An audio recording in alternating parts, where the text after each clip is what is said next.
Good afternoon, colleagues. We are continuing our series of press conferences leading up to the annual general meeting, and today we will be talking about Gazprom's power generation strategy. Hosting the press conference today is Mr. Denis Fedorov, Head of Directorate at Gazprom and Director General of Gazprom Energo Holding. Please, Mr. Fedorov. Thank you. Good afternoon, ladies and gentlemen. I will try to be brief in my opening statement and will be happy to take your questions after that. I would like to start by saying that this year has marked an anniversary for us.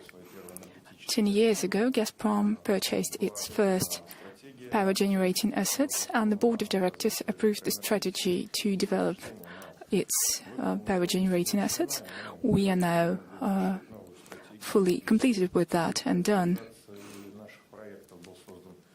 Our projects that we implemented helped to create Russia's largest energy holding company. That includes Mosenergo, TGC-1, OGT-2, TGC-6, which are today united under the brand of MOEC.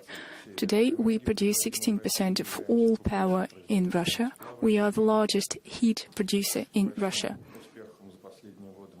Over the last years, our major achievement has been making MOEC a profitable company, and that means that following several years of not very solid financial results, the company is now performing very well, and that's a real achievement for us, and banks are now interested in us as a customer. We completed our CSA capacity supply agreement programs. We only have one project left, that's Grozny TPP. There were a lot of questions, but I now can say that the turbine from Siemens have now been dispatched to that site. We plan by the end of the current year to commission the first power unit and to have the second power unit commissioned next year, and thus to fully complete our CAPEX program. Mosenergo celebrated its 130th anniversary last year, so my congratulations go to one of the oldest companies in Russia and in this sector in particular. It's a financially solid company and one of the leaders in the industry. And soon we will be reviewing Gazprom's strategy in the industry for the next 10 years. Now let's move on to our presentation. The first slide demonstrates our key highlights in 2017. In terms of our operations, we saw a slight decline in power output and heat output. The heat output is obviously due to the weather conditions, and in power the decline is due to the optimization of our power plant load, and also it is due to the decisions passed by the system operator. Financially, our revenue was up by 4.9%, and the EBITDA was up by 30.9% year-on-year.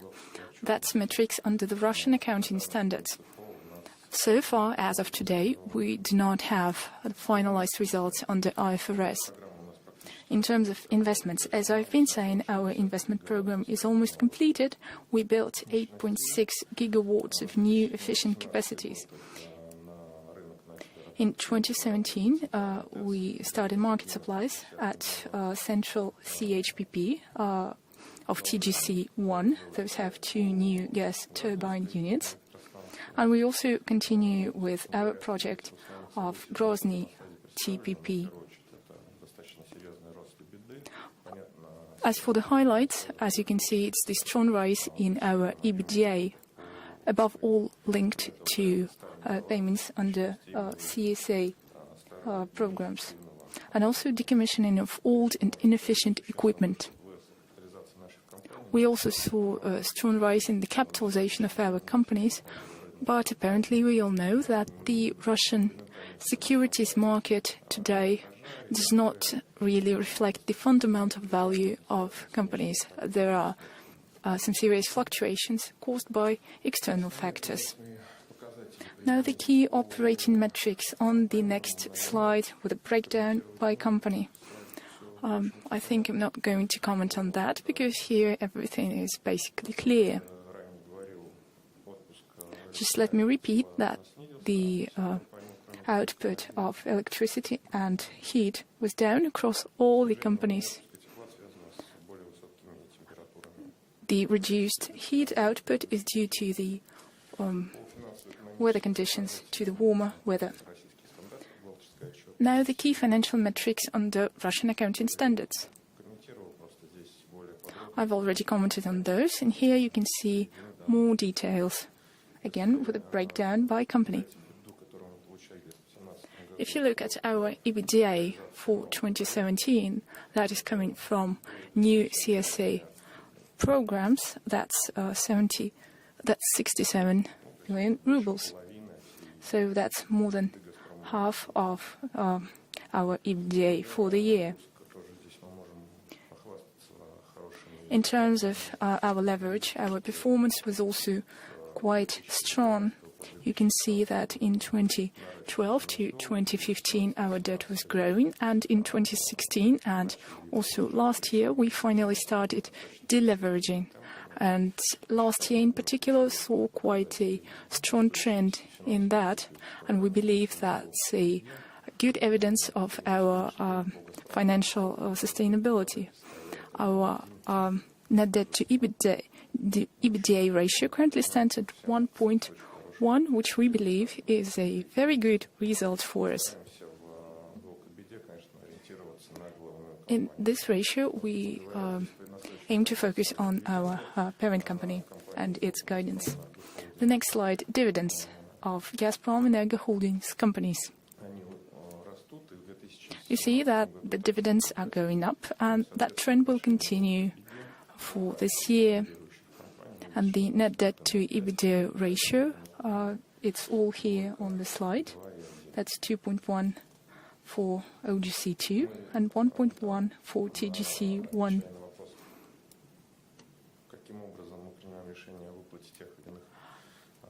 As for how we decide on the dividend payout, I can say that we analyze our debt and we also analyze our long-term financial plans. The key for us here is to remain financially stable. We go on with our cost reduction programs. We are perfectly aware of the fact that with the uncertainty over the updated CSA program, we recognize that no specific laws have been passed in that respect, and given that, we need to be very strict in terms of our costs, so we do our best to optimize them, and we are also disposing our non-core assets, and we also focus in import substitution wherever it is possible. Our key priorities going forward, that's updating Gazprom's strategy in power generation. We will be eyeing new generating construction projects, provided there are the right incentives in these industries. We will be optimizing OPEX and CAPEX. Until 2022, we will be commissioning that is decommissioning around 2 gigawatts of capacity.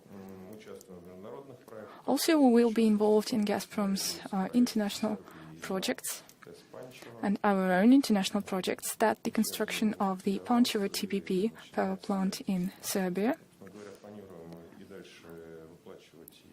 And on top of that, we are also planning to continue with our dividend payments and plan to increase those. I guess that's it for 2017. Now I suggest we move on to questions and answers. Thank you. Questions?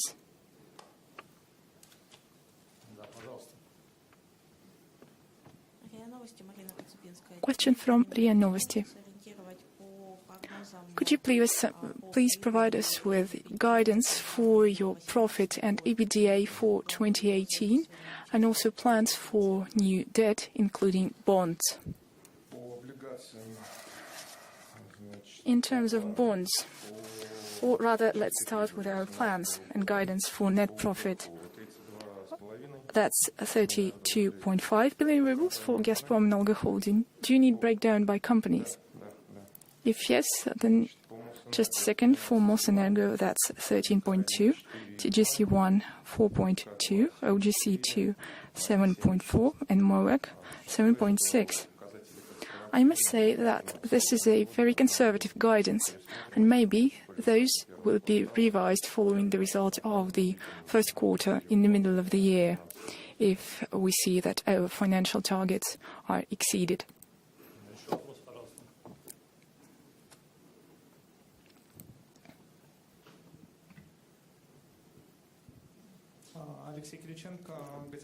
Question from Kommersant.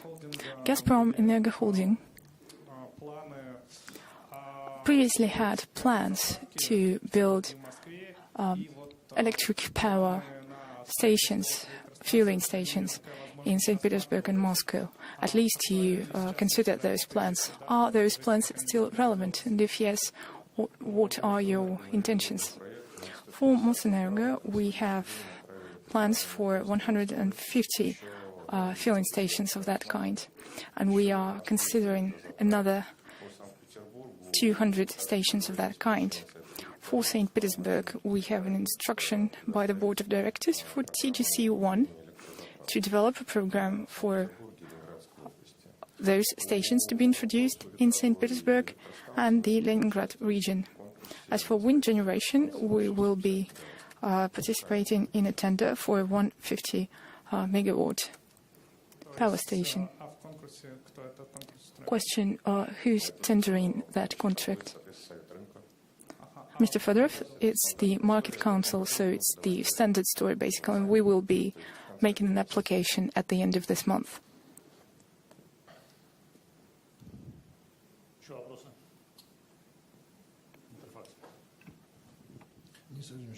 Question from Interfax.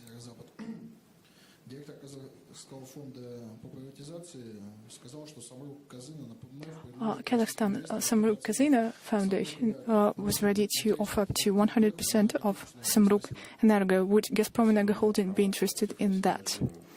Mr. Fedorov, no, as of today, that asset is of no interest to us.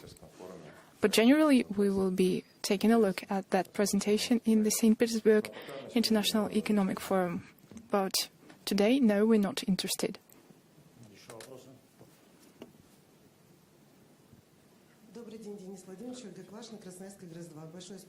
Question from Krasnoyarsk Power Plant 2. The State Duma has passed in the third reading a draft law that allows employers, when forming the tax base for employees, to include certain costs in that. Will that incentive be available to our power plant, because we operate in a challenging condition? Mr. Fedorov, we will definitely look into that matter, especially considering the very strong financial performance of your company and your plant. And I guess within the next 5 years, there are no problems that may arise, so we will definitely work with trade unions, especially for that incentive to be available to power plants that are located in challenging environmental conditions.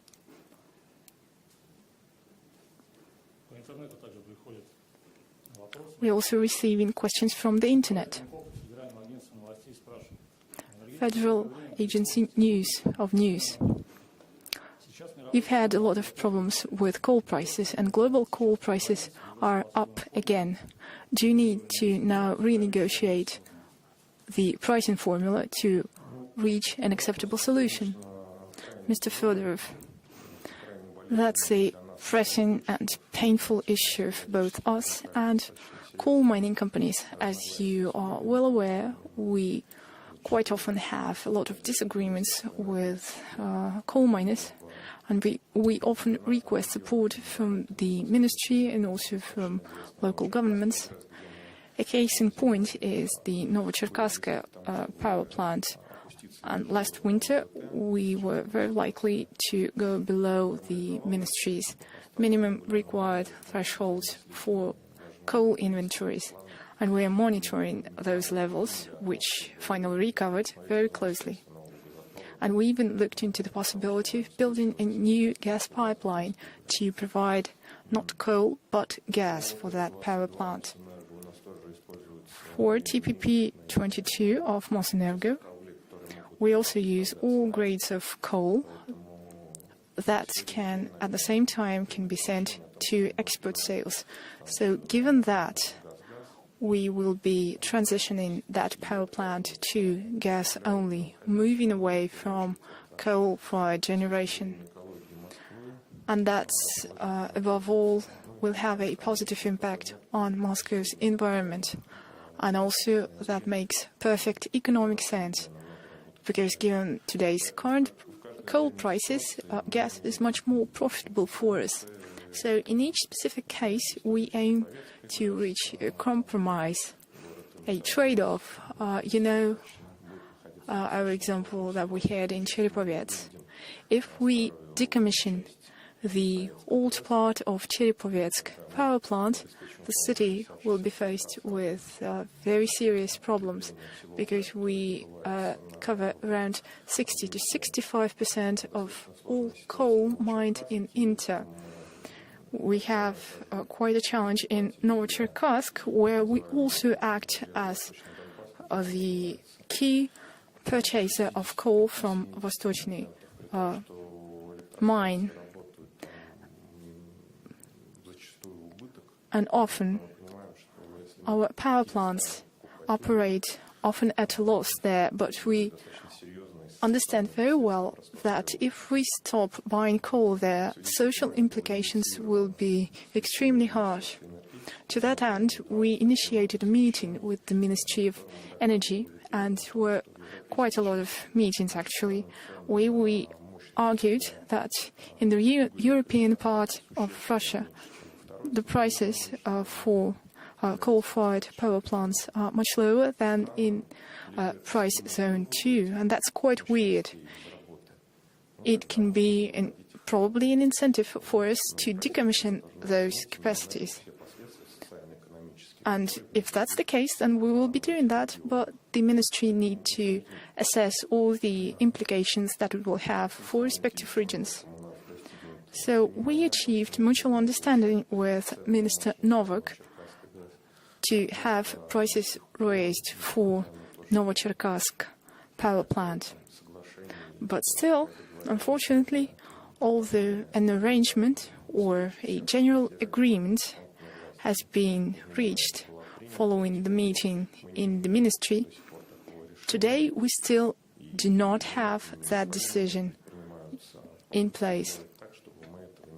And there are a lot of efforts preventing us from reaching that decision.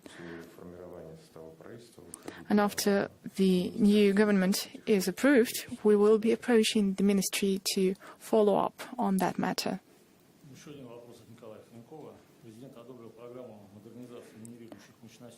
President Putin approved the program to upgrade certain capacities. What is good for Gazprom Energy Holding?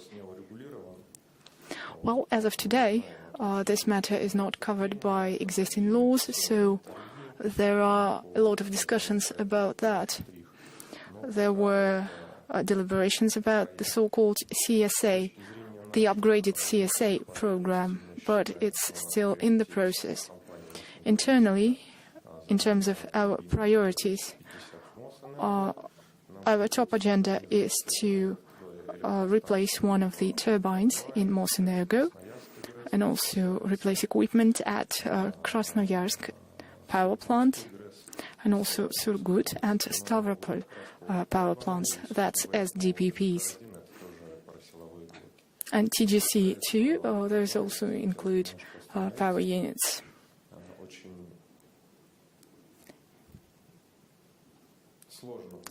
Here I would like to make a comment on the upgrade at TGC-1. That will be a challenge because we have certain requirements for localization levels, that is, the share of Russian-made equipment there. I think that's perfectly reasonable and correct. But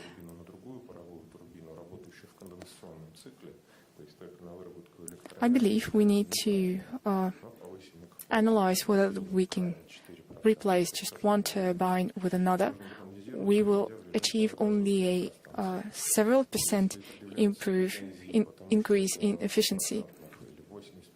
We need to have them operating in combined cycle. And we cannot. As for today, the level of localization of turbines today that are produced in St. Petersburg stands at 50 to 55%. And the testing of turbines of Saturn, that's a well-known story because they came to basically nothing. So it is extremely important to understand whether we simply exclude OGC from the upgrade program, or as an alternative, we need to find the right solutions to do that.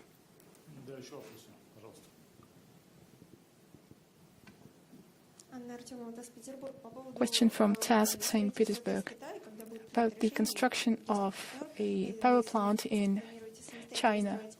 When will the decision be made? What are the partners, and also are you interested in working in Syria and Iraq?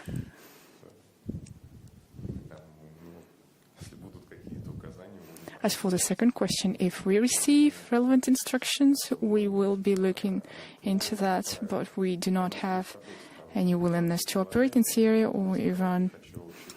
As for China, we have certain proposals there, but I wouldn't like to comment on those because our Chinese partners are quite challenging in terms of negotiating with them.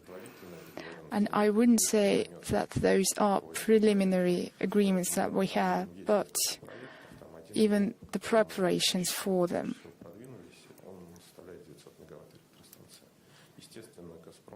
The one project that we are in advanced stage of negotiations with is the 900 megawatt power plant, and we are considering a share of about 24% in that project. But again, as I've been saying, that's very preliminary. Those are non-binding memoranda. Question from Interfax. What are the dividends you are planning for 2018, and what may be the impact from the problem of upgrading your generating assets?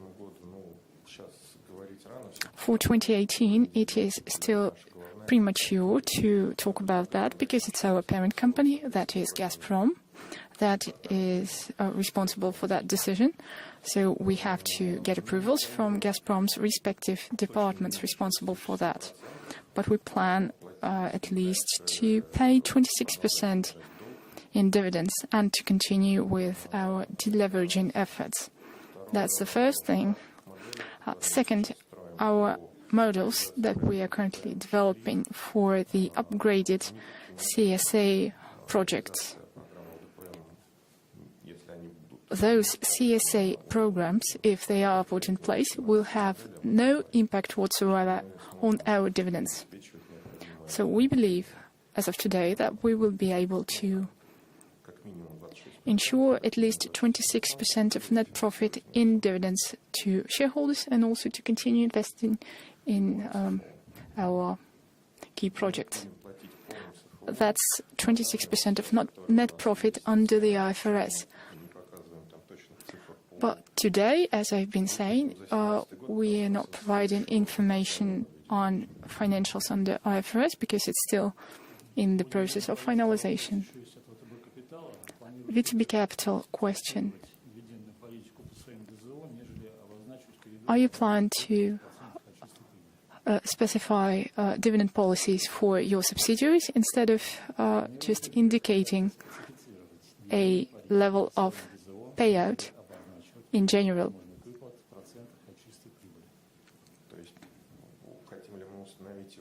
So does that mean whether we want to set a dividend amount in absolute figures? I would say that's quite a challenge because everything will depend on the financial performance of this or that company, and that is ultimately shaped by external factors. So everything will be decided at the end of the year. And as of today, we look not only at the percentage that we pay, but also monitor payments per share to make sure that this amount is growing every year. But if no upgraded CSA program is approved, then definitely that amount will be going down. Today we have 3 power units leaving the CSA program to the competitive capacity auction program, so the financial performance will be somewhat down. The range for each company will be different, of course, because Mosenergo was one of the pioneers, maybe the only pioneer to implement combined cycle power plants and to achieve revenue from that. So next year we will see some decline in our financials and consequently a decline in dividend payout per share in 2019, but we are not announcing that officially because the first quarter results were heavily above our expectations, so we will be doing our best to make sure that our minority shareholders as well as our parent company Gazprom receive the proceeds in the amount they need.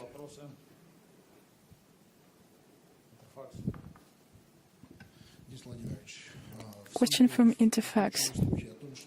There is information in the media that Viktor Vekselberg, in a way to help Renova, offered T+ to Gazprom Energo Holding as a potential purchase. Can you confirm that or not? And generally, what are your comments on that? Well, if you ask me what my opinion is, it's a conversation that we could have in an unofficial environment. Here, I can only say that there are a lot of legal issues and matters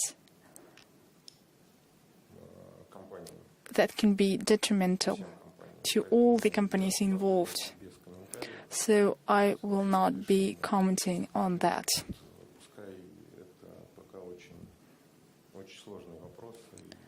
That's a very sensitive issue as of yet, so I will not be commenting.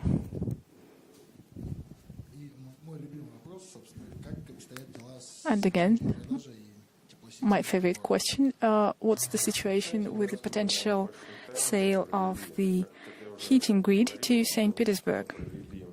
Well, it's probably common knowledge now.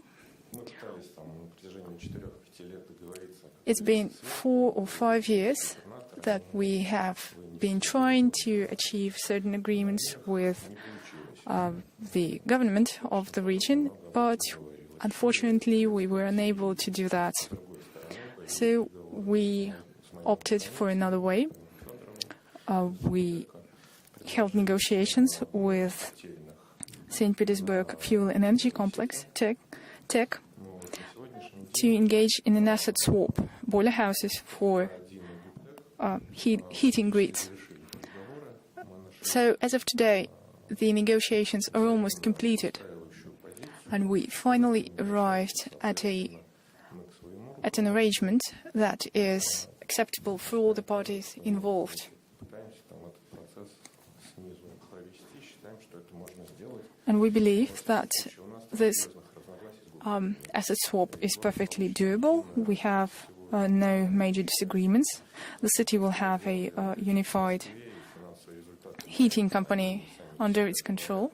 I think what we did, for example, with MOEG, that was a very good practice and example.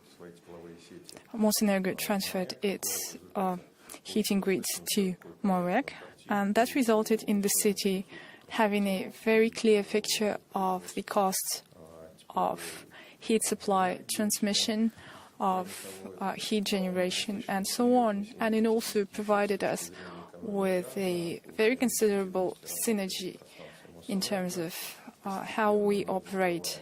And we are gradually decommissioning boiler houses. Among other things, we are selling them. And in doing so, we are very cautious. We have an agreement with the Moscow government that they are held on our balance for 2 or 3 winters to see how the heat supply is going without those assets. And after that, based on those results, we decommission those. We believe it's a very successful scheme that proved quite good and effective in Moscow, because it's one of the largest and actually the largest heat supply system worldwide.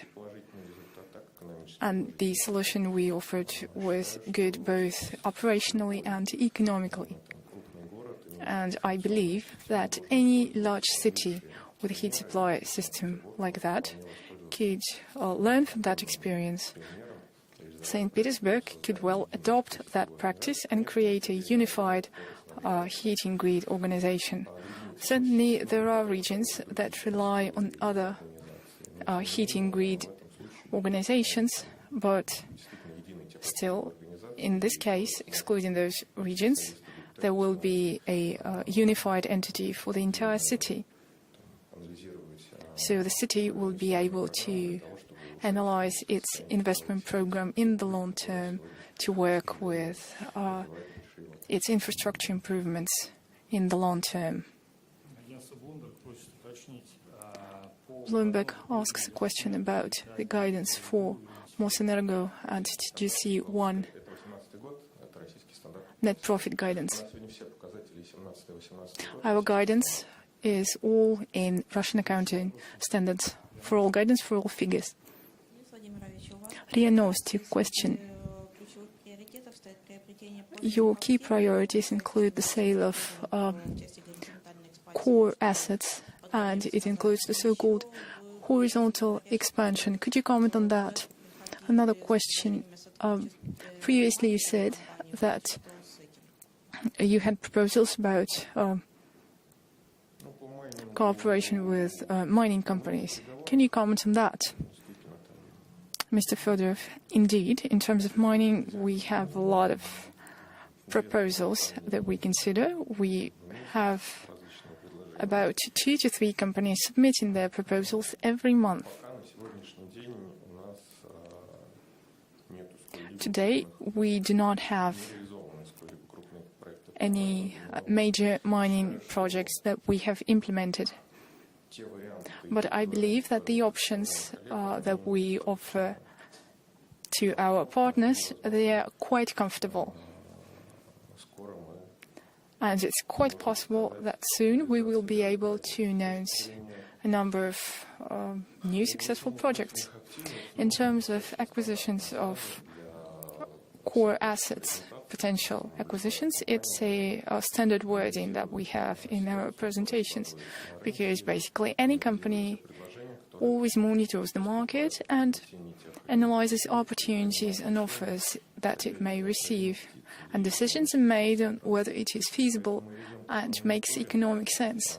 So we definitely are monitoring the market for potential asset acquisitions. However, so far, there are no projects that are close to their completion.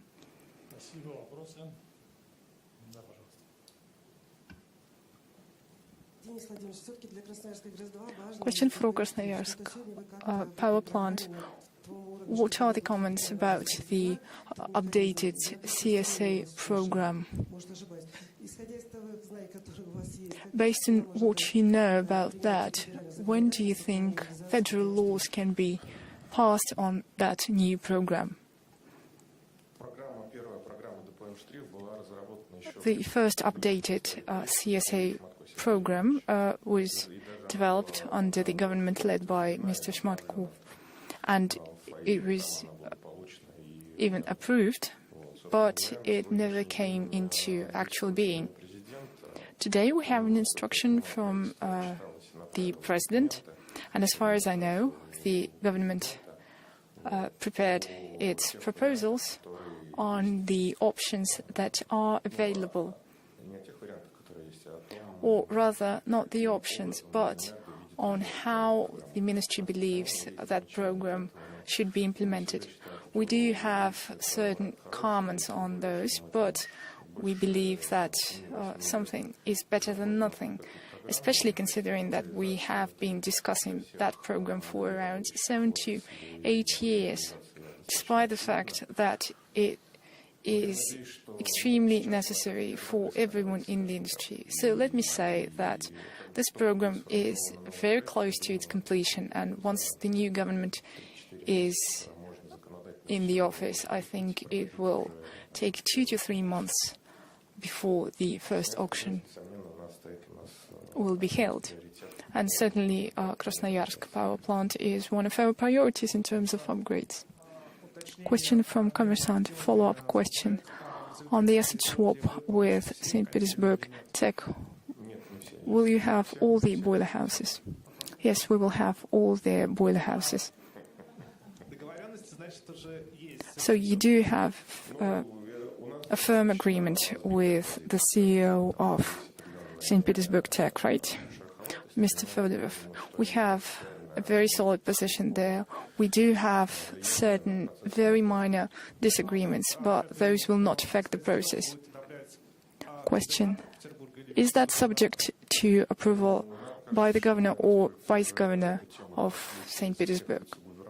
Mr. Fedorov, I think we have been through all the discussions with vice governors. If I'm not mistaken, it goes back around 6 years. So definitely we believe that it will be a good point to be finalized at the next meeting that will be held not with the vice governor but with the governor. At least on our part, we are ready to sign the deal. A popular question coming from the internet: are you planning an IPO and transition to a single share? Mr. Fedorov, no, transition to a single share is not currently planned.